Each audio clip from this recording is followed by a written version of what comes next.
പുതിയ പാർട്ടി രൂപീകരണം വേഗത്തിലാക്കാൻ ജെ ഡി എസിന്റെ യോഗത്തിൽ ധാരണ. ലോക്സഭാ തെരഞ്ഞെടുപ്പ് ഫലപ്രഖ്യാപനത്തിന് ശേഷം നടപടികൾ തുടങ്ങും. ജനപ്രതിനിധികളുടെ കൂറുമാറ്റ നിയമ ഭീഷണി നേരിടാനുള്ള നിയമ നടപടികളും നേതൃയോഗം ചർച്ച ചെയ്തു.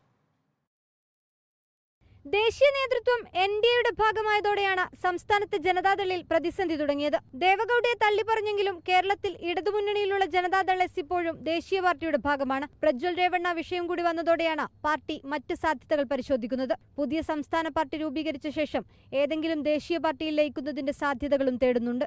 ഒരു രൂപത്തിലും ബി.ജെ.പി. പാളയത്തിലായിരിക്കുന്ന ജനതാദളിന്റെ ഭാഗമാകാതിരിക്കാൻ തക്കവണ്ണം എങ്ങനെ ഞങ്ങളുടെ ജനപ്രതിനിധികളെ നിലനിർത്തിക്കൊണ്ട് നിയമപരമായി മുന്നോട്ട് പോകും. ഇവിടെ പുതിയ പാർട്ടി എന്ന ആശയവും ഞങ്ങളുടെ മുമ്പിൽ ഉണ്ട്.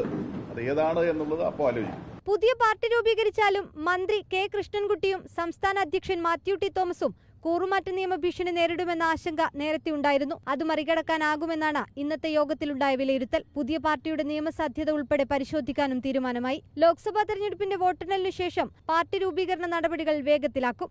റിപ്പോർട്ടർ, തിരുവനന്തപുരം.